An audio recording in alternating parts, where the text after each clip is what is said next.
Hola amigas, amigos. Bueno, ya estamos en la segunda patita de nuestro taller de estructura poética. Estamos bien contentos con los resultados, aunque quienes intentaron ver el video a través de Facebook, el video anterior, no pudieron escucharlo. Estaba con bastantes problemas de audio. Nos están diciendo que lo van a arreglar y lo van a volver a subir. ¿Mm? Este no lo estamos transmitiendo directo por esa misma razón, así que a partir de mañana seguramente, o sea, del miércoles. No, de un ratito Ah, más. de un ratito más. Va a estar, Terminando el taller, se ya, sube. hoy mismo va a estar. Bueno, se van a enterar de esta conversación. Bien. Hoy día queremos, como hubo algunos problemas con el audio, queremos hacer un pequeño repaso de lo que hablamos el lunes pasado. Y partimos diciendo, haciendo una diferencia entre lo que era, o haciendo una pregunta, entre lo que es poesía y lo que es poema. Decíamos que poesía es como ese germen, como el brote, como esa inspiración, o como el hecho poético que a uno lo provoca y lo emociona. En cambio, el poema es la obra de arte escrita que se hace a partir de ese hecho. Por tanto, la poesía llega como solita y el poema se trabaja un poco más. Hay gente que tiene la gran capacidad de sacarlo inmediatamente, el poema más o menos terminado, pero son muy pocos. O sea, hasta los más grandes poetas, si ustedes pueden ver por ahí manuscritos facsimilares, se encontrarán con borradores, con tachaduras o con reediciones donde el poema se ha ido arreglando sucesivamente, como es muy típico de verlo en poemas de Gaddafi y de Cavafi y de Parra. ¿Ya? Decíamos que la poesía es un oficio que puede y debe ser aprendido, ¿ya? Y que a partir de aprender, de conocer algunas herramientas, el poeta de alguna manera se libera. O sea, el conocimiento no es opresión, no es que digamos, no, si la poesía es libre, por tanto no necesito saber nada. Al contrario, necesitamos saber para ser realmente libres. Álvaro, cuando llegó hoy a esta sesión, me lo decía muy bien, o sea, es necesario liberarse porque a veces no hay cómo decir las cosas. Hablábamos de la distinción entre la poesía y la prosa, ¿cierto? Señalábamos que la métrica es lo que distingue a la poesía de la prosa. Y cuando hablamos de métrica, decíamos que inmediatamente surge el comentario, pero si ahora existe el verso libre, por tanto no se puede hablar de métrica. Eso no es tan así. O sea, primero, el verso libre no existe ahora, está por cumplir 150 años, con mucha vida y salud.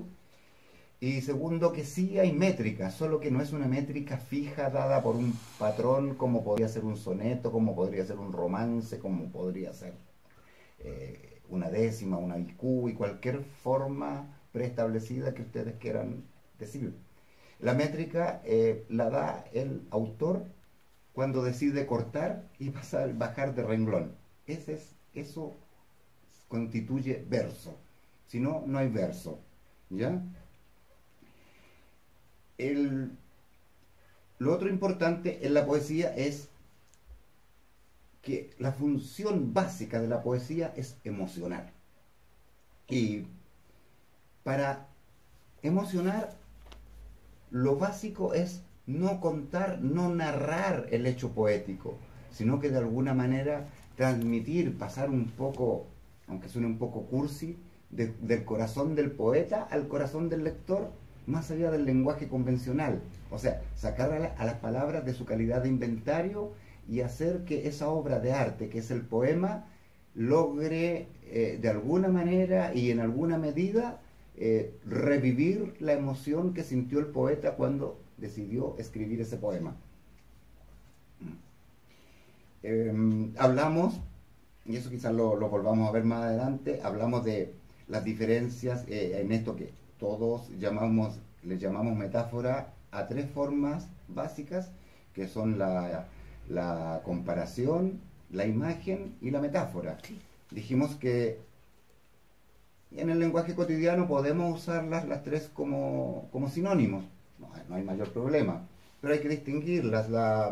Eh, la metáfora usa, o sea, perdón, la comparación usa siempre la partícula como entre medio de dos hemisferios de lo que se está diciendo.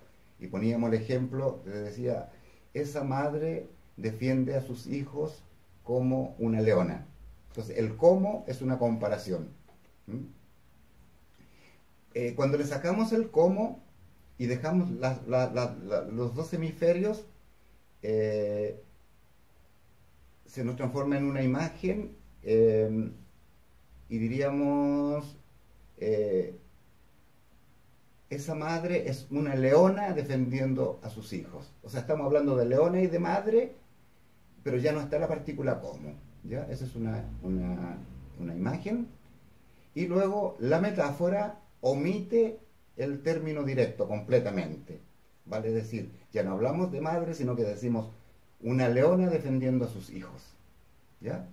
Eso lo vamos a ver un poco más adelante. Me están diciendo que este taller se va a prolongar un poquitito en el tiempo, así que tendremos momentos para ir deteniéndonos mucho más profundamente en esto.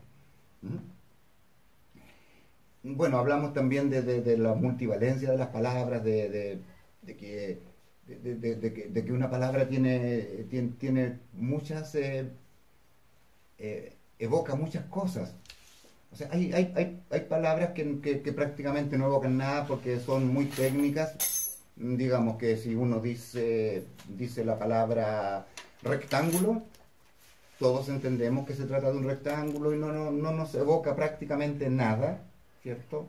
Con las excepciones del caso, algún futbolista le evocará la cancha, no sé.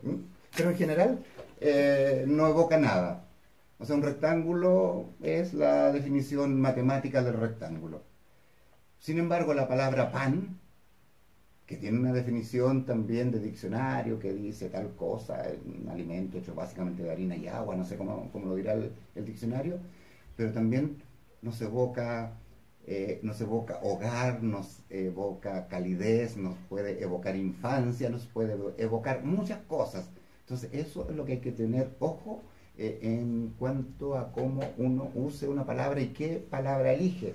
Porque también nos puede provocar cosas que vayan en contra del poema. Si bien es cierto, una palabra puede traernos más ideas, más evocaciones a un poema, pero también nos puede sacar. Creo que hablaba con Nedasca un poco antes por poner un ejemplo, y aquí hay excepciones para todos, pero por poner un ejemplo general, si voy a escribirle un poema a un recién nacido, así muy contento porque el niño nació, en ese poema no puede ir la palabra cuchillo, porque la palabra cuchillo nos lleva, o peor aún la palabra puñal, porque nos lleva a otros lugares, ¿ya? A menos que nosotros queramos evocar eso. A menos que nosotros como queramos... historia de terror. Exactamente, exactamente, ¿ya? Pero si vamos a hacerle un canto amoroso a un niño, debiéramos pensarlo muy bien antes de usar una palabra así. Es un poco de las palabras un poquito prohibidas, con unas comillas muy grandes, porque aquí no hay nada prohibido ni nada que sea único, ¿ya? Aquí es todo muy libre. Bueno, también hablábamos de la musicalidad de las palabras y de las combinaciones musicales de las palabras. No sé si siempre lo cito a Nicolás Guillén, cuando habla del río y dice, las negras aguas del río son turbias y traen muertos, carapachos de tortugas, cabezas de niños negros.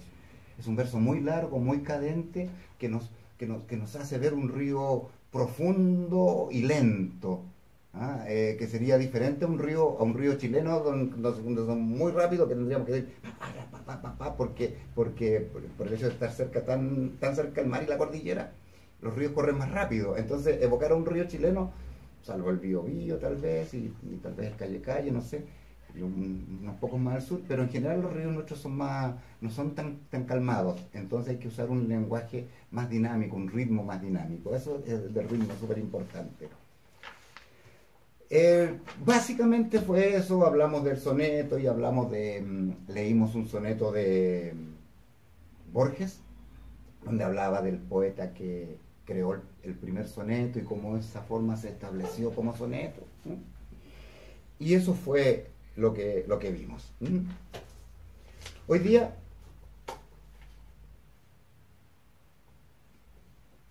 lo que hemos preparado tiene que ver con algo muy importante en poesía, pero que se le otorga muy poca importancia, y es el uso del adjetivo. Y la verdad es que se dice con mucha frecuencia que Chile es tierra de poetas, y en gran parte tiene razón.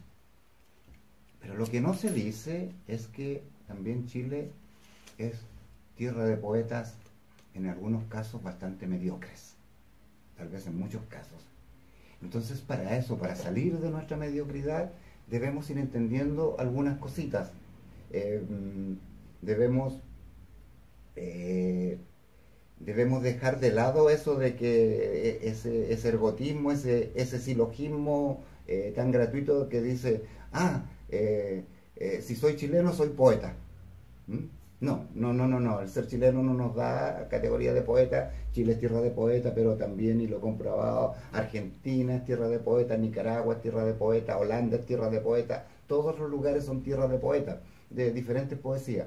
Entonces, por el solo hecho de ser chileno no nos da patente de poeta. El hecho de escribir poesía y el hecho de preocuparse de cómo se escribe la poesía es lo que nos puede dar un poco ese título, no quería usar la palabra, pero es eso. Bueno, volviendo al adjetivo, decía que uno de los aportes más importantes, uno de los aportes teóricos más importantes que surge desde nuestro país a la técnica poética es uno de Huidobro, que dice: el adjetivo cuando nos da vida mata. Es una frase que muchos poetas tienden a despreciar, y tienden a despreciar con mucha incomprensión, porque lo leen a medias y lo leen como si Huidobro dijera no hay que poner adjetivos, ¿ya? Y no es eso. Huidobro nos dice claramente: el adjetivo cuando nos da vida mata. Por tanto, preocupémonos de un adjetivo que a nuestro texto le dé vida.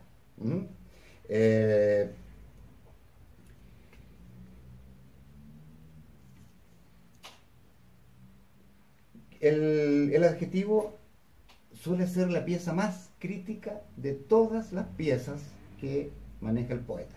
Mucho más crítica que los sustantivos, más crítica que los adverbios, un poquito todavía más crítica que los verbos también complican, ¿ya?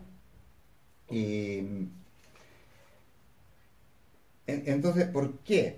Porque el adjetivo tiende a describir, a explicar. Vale decir, si yo digo una brisa suave, no estoy diciendo nada. Todas las brisas son suaves, a menos que, y ahí tenemos la excepción, que uno quisiera hablar de una brisa más suave que otra brisa.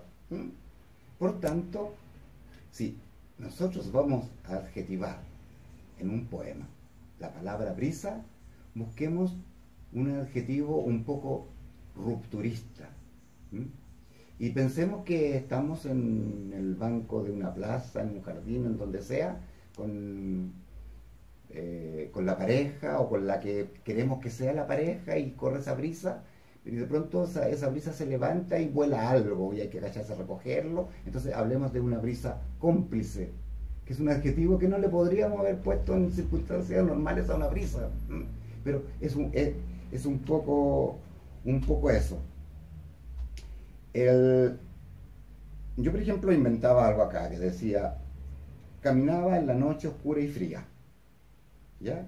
Decía, este verso no ofrece sensaciones.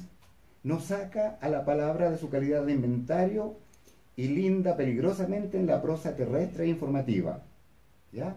O sea, si yo digo caminaba en la noche oscura y fría, no estoy haciendo ningún aporte, no estoy haciendo ninguna creación. ¿Ya? Ahora, O provocando una sensación. o provocando, provocar, esa es la palabra. ¿Ya? Ahora, ¿cómo podemos arreglar esto? Hay muchas formas, muchas formas, pero vamos a hablar solamente de dos. Una, que es la supresión del adjetivo por un texto más sensorial. O sea, eliminamos esos dos adjetivos, caminaba en la noche oscura y fría, y podemos decir, por ejemplo, la escarcha hería mis pies, imposible adivinar sus cuchillas en la noche cerrada. O sea, ya estamos hablando de, a pesar de que dejamos un adjetivo que es cerrada, pero ya estamos hablando de algo que va más allá. Lo otro es cambiar los adjetivos lógicos, con una comilla muy grande lógico, por otros ilógicos, con una comilla muy grande también, o sea, los adjetivos esperables. Para una noche nosotros esperamos adjetivos como fría y esperamos adjetivos como oscura, pero podemos decir, por ejemplo, la noche vertical y filosa, y ya no son adjetivos que corresponden a noche, y se nos arma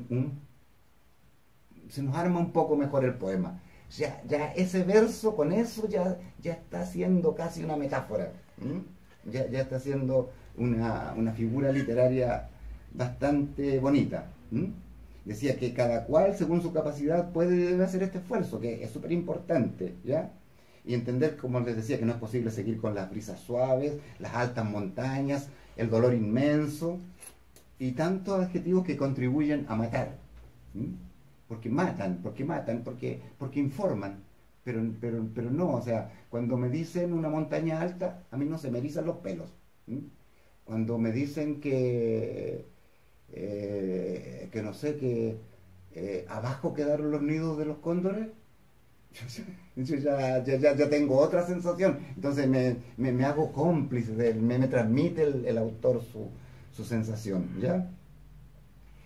Importante en esto recordar a otro autor muy bueno, a quien queremos mucho, a García Lorca. García Lorca dijo una frase, no la recuerdo textualmente, pero sí decía: poesía es juntar dos palabras que nunca se pensó que podían ir juntas.